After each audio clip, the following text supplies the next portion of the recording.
মার্কিন president Donald ট্রাম্পের বক্তব্যের পর ফের আলোচনায় পাকিস্তানে চালানো ভারতের অপারেশন সিন্দুর।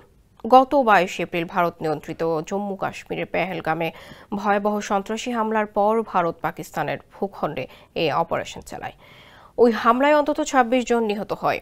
এর জেরে 7 মে রাতে উভয় দেশের মধ্যে শুরু হয় বিমান, ক্ষেপণাস্ত্র, স্থল হামলা, যা চলে টানা 4 দিন।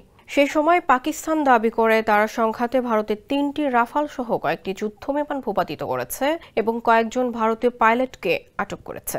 তবে এই বিষয়ে কোনো প্রমাণ উপস্থাপন করেনি ইসলামাবাদ। ভারত এখনও নির্দিষ্ট করে ক্ষয়ক্ষতির তথ্য না জানালেও দেশটির chief of defence staff general Anil Chauhan স্বীকার করেছেন কিছু বিমান হারিয়েছে ভারত। ভিসা দিচ্ছে যে কোনো এসিতে 15% নিশ্চিত ছাড়। এছাড়াও থাকছে মানি ব্যাক গ্যারান্টি নিশ্চয়তা। তবে পাকিস্তানের 5টি ভারতীয় যুদ্ধবিমান ভূপাতিত করার দাবিকে ভিত্তিহীন বলে উল্লেখ করেন তিনি। এবার ভারতের যুদ্ধবিমান ভূপাতিত করা নিয়ে বোমা ফাটালেন ট্রাম্প। ভারত ও পাকিস্তানের মধ্যে সাম্প্রতিক যুদ্ধে 5টি যুদ্ধবিমান ভূপাতিত হয়েছে বলে দাবি করেছেন তিনি। শুক্রবার হোয়াইট হাউসে রিপাবলিকান আইন প্রণেতাদের সঙ্গে নৈশভোজে অংশ নিয়ে এ মন্তব্য করেন ট্রাম্প। এনডিটিভির এক প্রতিবেদনে তথ্য জানানো হয়েছে। ট্রাম্প বলেন, বাস্তবে যুদ্ধবিমান ভূপাতিত করা হয়েছে। তার মনে হয় 5টি বিমান ভূপাতিত হয়েছিল, যদিও তিনি স্পষ্ট করে বলেননি কোন দেশের যুদ্ধবিমান সেগুলো।